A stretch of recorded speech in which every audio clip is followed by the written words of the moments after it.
Ramazan geldi derlerim ya yandan mı? Bu oruçlu nasıl iyi oruçlu?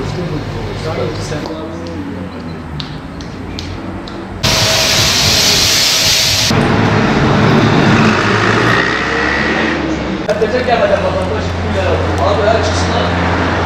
Oruçlu isterse.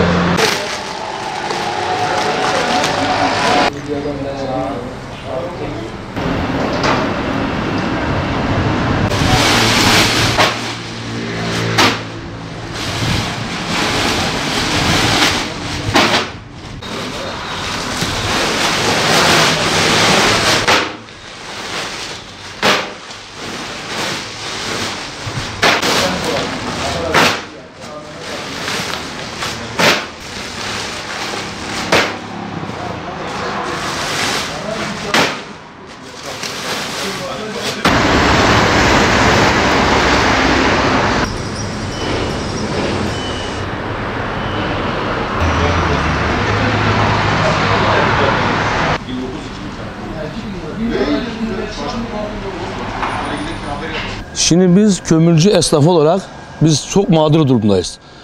Nasıl derseniz bizim geçen sene 100 dolar aldığımız kömürler şu an 200 dolar seviyesine çıktı. Kat kat bir zam geldi.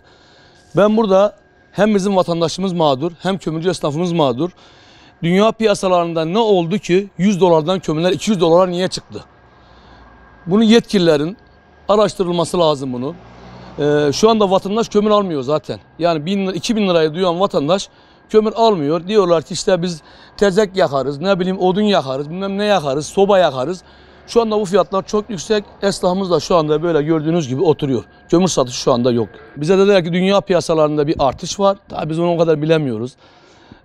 Yerli kömür de arttı. Yani şimdi bizim yerli kömürümüz çok daha ucuzdu. İthal kömüre bakan yerli kömür üreticileri onlar da zam yaptılar. İşte şu anda vatandaş da mağdur, biz de mağduruz yani. Yetkililere sesleniyorum yani ben buradan. Bu işe bir çare bulsunlar. Bir ton kömür 2000 şu anda. 2000. Yani satış şu anda yok zaten. Şu anda satışımız yok. Esnafımız da mağdur. Dükkanlara işte gördüğünüz gibi kömürler indirdik. Bekliyoruz. Vatandaş soruyor ne kadar? 2000. 1800 diyoruz. Vatandaş almıyor kömürü. 25-30 yıllık kömürcü esnafıyım. Tabii ki elimizde olmayan, devletimizin de elinde olmayan bazı nedenlerden dolayı kömür bu sene zirve yaptı. Çünkü dünya borsasında kömür yükseliyor. Kömür her insanın zaruri bir ihtiyacıdır. Alması gerek. Kışın hani derler büyüklerimiz en büyük zahrası eskiler zahrasıdır.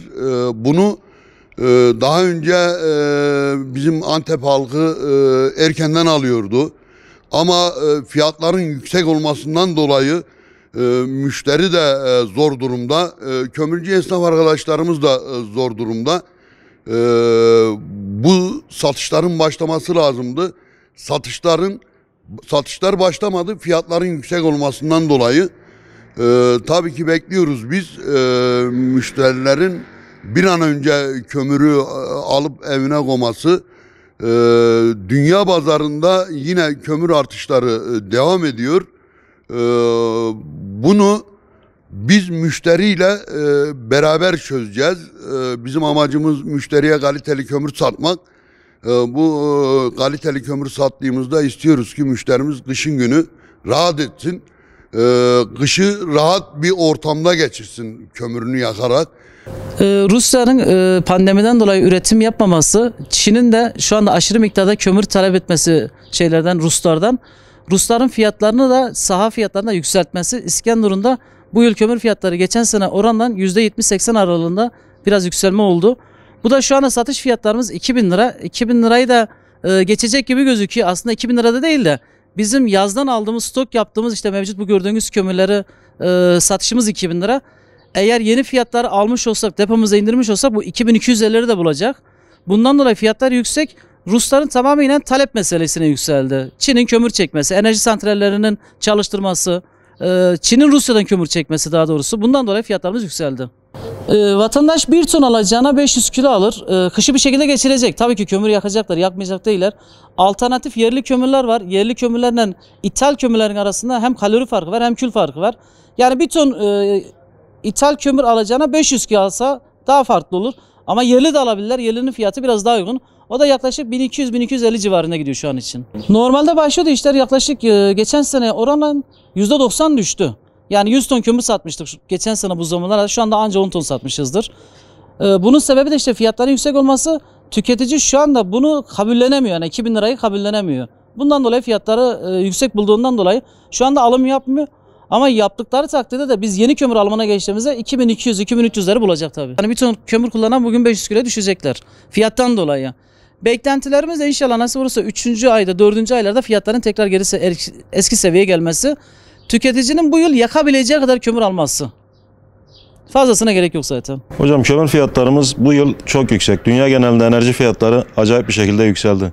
Şu an vatandaşımızın alım gücü çok düşük. Asgari ücretin şeyi belli. Bugün ev kiraları yani belli bir düzeyde. Vatandaşın alım gücü çok düştü. Yani bu yıl hem kömür kısa hem kömür pahalı. Belediye de bu şekilde çok kömür dağıtıyor ama bizim kömür sektörü olarak şu an ne yapacağımızı biz de şaşırmış durumdayız. Yani bugün bir asgari ücretle çalışan bir adam 2800 lira 3000 lira maaş alıyorsa bu adam 2500 liraya 2200 liraya nasıl kömür alıp nasıl yakacak yani? Yani hepimiz şu an tedirginiz. Ne yapacağımızı bilmiyoruz. Bekliyoruz yani. Çok etkiler. Ciddi bir şekilde etkiler. Bu yıl yani kömür satışlarımız bayağı bir düşeceğini öngörüyoruz yani. Yani şu ana kadar çok aşırı derece bir talebimiz yoktur. Sadece ilçelerde işte fıstık satıp veya arpa buğday biçtirip getirip de cebinde para varsa alıp evine gidenler var. Onun haricinde şu anda asgari ücretle çalışana daha 1 ton veya 1 kilo kömür göndermedik.